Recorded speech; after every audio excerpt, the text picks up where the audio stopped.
Halo teman-teman, Assalamualaikum warahmatullahi wabarakatuh. Sebelumnya perkenalkan kami dari kelompok 2 yang beranggotakan saya sendiri Rika Nurlaila, kemudian teman saya Anif Istiana, dan ada Mbak Himatul Abida dan Rizky Aida.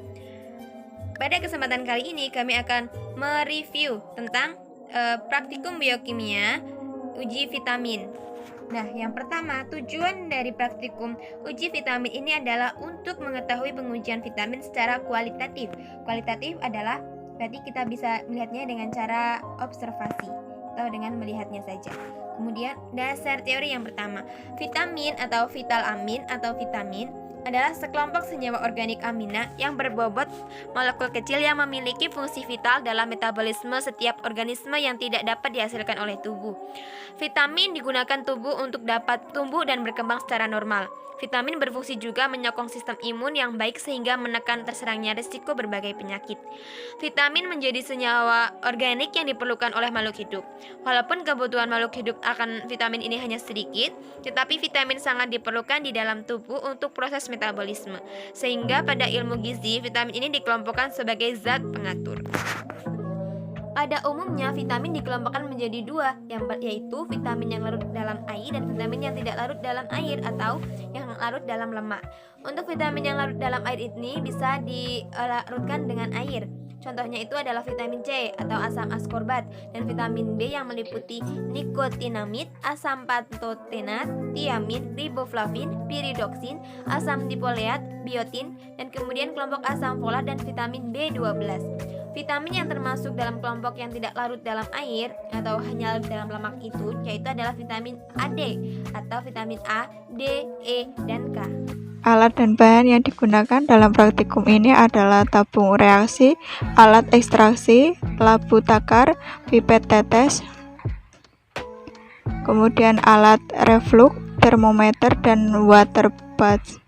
Bahan yang digunakan dalam praktikum ini adalah yang pertama minyak ikan, kloroform, asam asetat anhidrat, larutan SbCl3, larutan vitamin B1, larutan NaOH 30%, larutan K3FeCN6 0,6%, isobutanol, larutan HCl encer, serbuk vitamin B12, alkohol 80%, larutan vitamin C 1%, larutan FeSO4 5%, larutan H2O2 5%, sumber vitamin A, reagen Charpris, etanol, dan Na2SO4 anhidrat. Kemudian selanjutnya mengenai langkah kerja. Yang pertama, langkah kerja untuk vitamin A.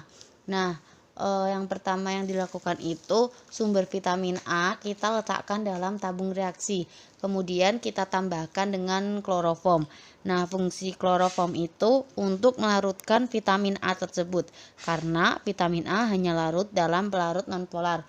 Kemudian langkah selanjutnya ditambahkan 2 tetes anhidrat.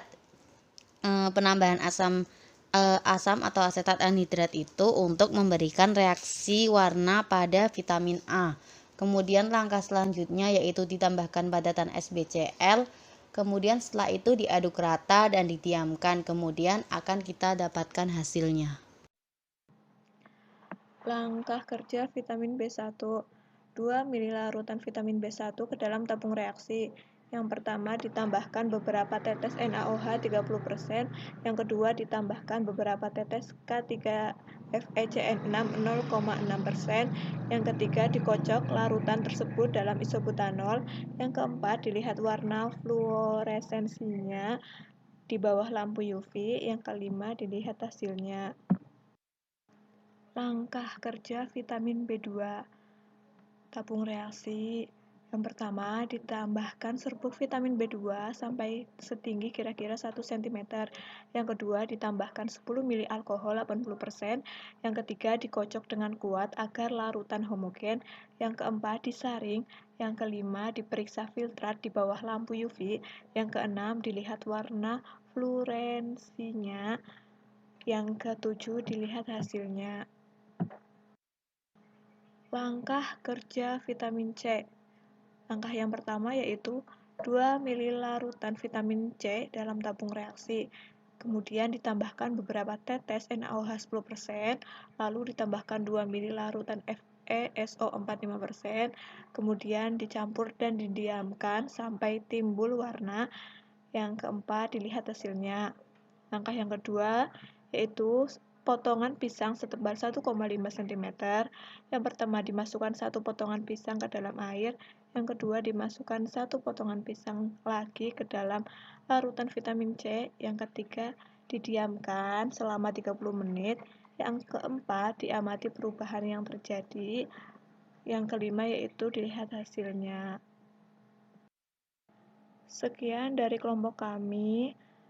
Kami ucapkan terima kasih atas perhatiannya dan kami meminta maaf jika ada kesalahan. Wassalamualaikum warahmatullahi wabarakatuh.